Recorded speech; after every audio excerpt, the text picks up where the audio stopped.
কোচবিহার পৌরসভার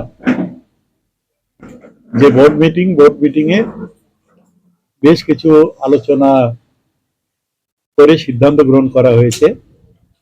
বিশেষ করে অস্থায়ী কর্মচারী যারা আছে আমাদের পৌরসভার, বর্তমান দ্রব্যমূল্য বৃদ্ধির বাজারে তাদের সংসার চালানোর যে পয়সা পায় তাতে খুব কষ্ট হচ্ছে তাদের।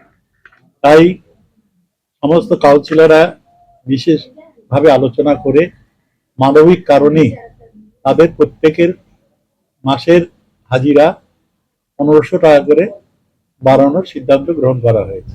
মাননীয় মুখ্যমন্ত্রী মমতা ব্যানার্জি 9 ডিসেম্বর কুচবিহার সফরে আসছেন, তাই সারা শহরকে পরিষ্কার পরিচ্ছন্ন রাখার ক্ষেত্রে সমস্ত কাউন্সিলরগণ দায়িত্ব গ্রহণ করেছে যে তাদের নিজ নিজ ওয়ার্ড কিভাবে সাফ সুতরা পরিষ্কার রাখা যায় এবং সমস্ত লাইটগুলো যাতে লাগানো যায় এবং শহরের আরো লাইট বাড়ানোর জন্য 500 আরো এলইডি লাইট ক্রয় করার জন্য সিদ্ধান্ত গ্রহণ করা হয়েছে। তার সাথে আমি এটা জানাতে চাইছি যে তাছাড়াও আমাদের একটা বড় প্রজেক্ট ইলেকট্রিকের আমাদের আমরুদ 02 থেকে পাস হয়েছে, সেটা 2-4-5 দিনের মধ্যেই সম্ভবত আমরা কাজটা শুরু করতে পারবো।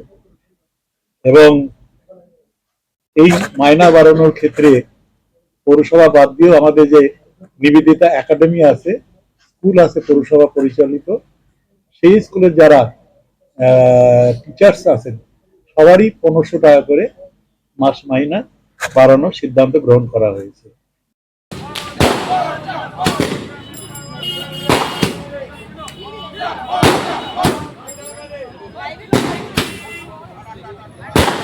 মাইনেটা খুবই কম ছিল, সবার 1500 টাকা করে বাড়াতে পেরে আমরা সবাই আমাদের পুরো কুচবিহার মিউনিসিপ্যালিটির সমস্ত বোর্ড মেম্বাররা সবাই আমরা খুব খুশি, আমরা আপ্লুত।